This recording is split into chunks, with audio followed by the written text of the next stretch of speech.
नमस्कार बच्चों, PIPS से मैं सरोज अग्रवाल कक्षा 7 में आपका हार्दिक स्वागत करती हूँ। कैसे हैं बच्चों आप सभी? आशा करती हूँ आप सभी ठीक होंगे। आज मैं आपको हिंदी व्याकरण के पाठ का अभ्यास करवाती हूँ। इसका विषय है भाषा और व्याकरण। मनुष्य एक सामाजिक प्राणी है।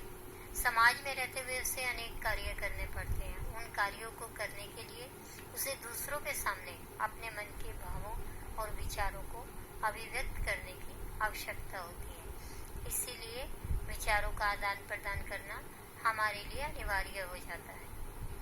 अपने विचारों को प्रकट करने और दूसरों के विचारों को ग्रहण करने के लिए हमें एक साधन चाहिए और वह साधन है भाषा।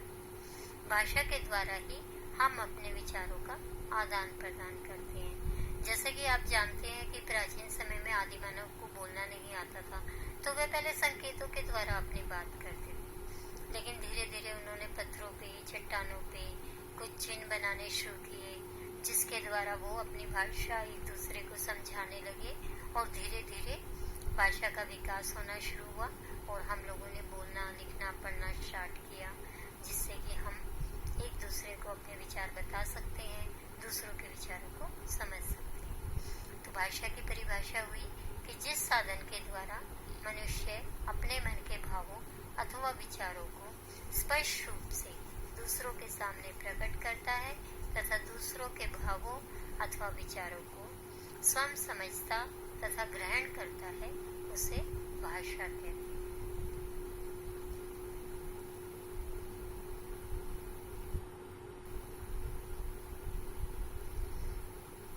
भाषा के भेद। भाषा के 3 भेद होते हैं: मौखिक भाषा, लिखित भाषा, सांकेतिक भाषा। मौखिक भाषा वह भाषा होती है जब मनुष्य बोलकर उपस्थित व्यक्ति या व्यक्तियों के सामने अपने विचार प्रकट करता है तथा उपस्थित व्यक्ति उसे सुनते हैं, तब वह भाषा के मौखिक अथवा कथित रूप का प्रयोग करता है। जैसे रेडियो से समाचार व गाने सुनना, दादी माँ द्वारा बच्चों को कहानी सुनाना, तो ये भाषा के मौखिक रूप है। लिखित भाषा। मौखिक भाषा को जब लिखकर प्रकट किया जाता है तो यह भाषा का लिखित रूप कहलाता है। लिखित भाषा में ध्वनियों के स्थान पर वर्णों या अक्षरों का प्रयोग किया जाता है। जैसे अध्यापिका द्वारा शाम पट पर लिखना, छात्र द्वारा पत्र लिखना। तो यानी लिखकर जो भी चीज आप बताते हैं और उसे पढ़कर जो चीज आप समझते हैं, वह भाषा का लिखित रूप होता है। नंबर 3 है सांकेतिक भाषा, साइन लैंग्वेज।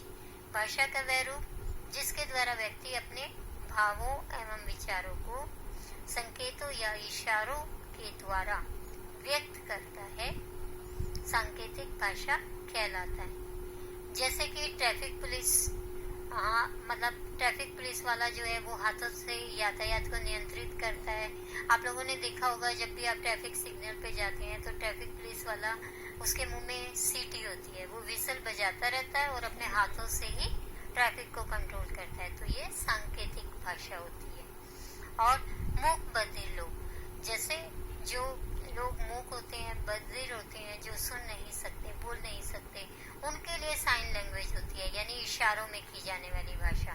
तो वो उसी भाषा के जरिए बात को समझते हैं, सुनते हैं, तो वह सांकेतिक भाषा होती है। तो यहाँ पर आपके कुछ पॉइंट्स बने हैं जिन्हें आपको याद रखना है।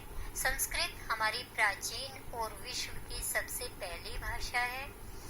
भारत के संविधान में कुल 22 भाषाओं को मान्यता प्रदान की गई है और हिंदी हमारी राष्ट्रभाषा है, यह हमारी मातृभाषा भी है।